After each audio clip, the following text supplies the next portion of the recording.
Yes, guys. Okay, welcome to another edition of Matt's Top Tips. So, what I'm going to be talking to you about today is a bit of a strange subject, but it's incredibly important to all you actors out there. It's how to really make your mark in an audition, self-tape or otherwise, okay, or in person or Zoom. Now, the problem you've got is the majority of actors play it safe, right? Which is pointless. So what you'll find is, and this is from my experience, is 80% of people who go for an audition will play it relatively safe. And what I mean by that is they'll kind of look at the script and they'll try and do what they think that the casting director may want to see. All right, and then you've got 20% of actors, so 2 in 10, that will really do something with it. And what do I mean by do something with it? I mean make brave choices with it around the personality traits that they bring and adopt during that scene, their archetypes, bringing it forward in a really interesting way, brave choices within the scene, you know, and effectively giving that scene an angle, doing something with it, making a choice on how that scene goes. Okay, now a bit of guidance, on that is, one, any choice you do make or anything you do around your kind of personality traits, anything to do kind of with what I've just said, make sure it's all based upon the writer's intention, i.e. the evidence that's in the script. Okay, so because you don't want to go too far off page, but as long as it sits within the parameters of the writer has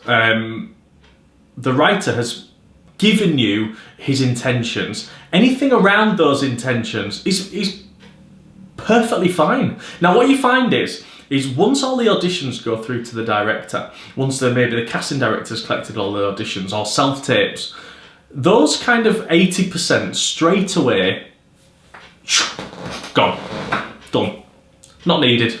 Okay? Because I've done nothing with it.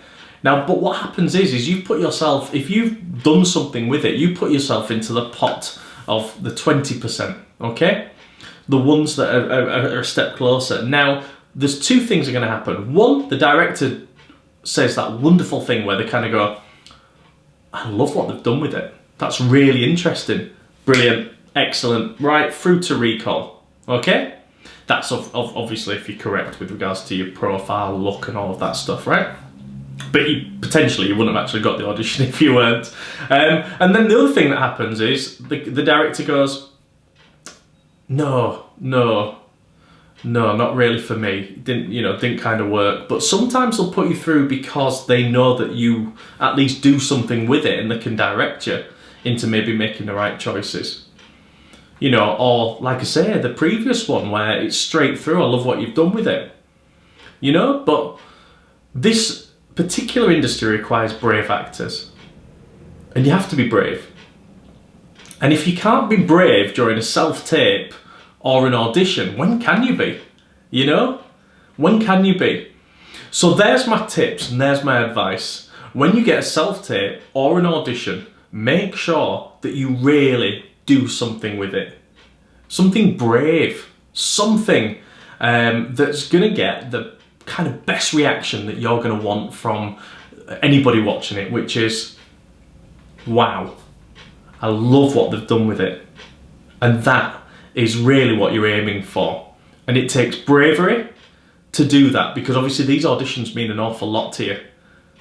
But you have to. It's a gamble that you've got to take. And sometimes, like I said previously, just from taking that gamble, a director may respect that because they can see that you're a brave actor who's willing to put themselves out there and make brave choices. And they think, well, I can direct that person.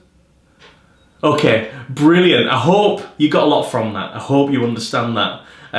It's an incredibly important tip. And I'll see you very soon for another Matt's Top Tips.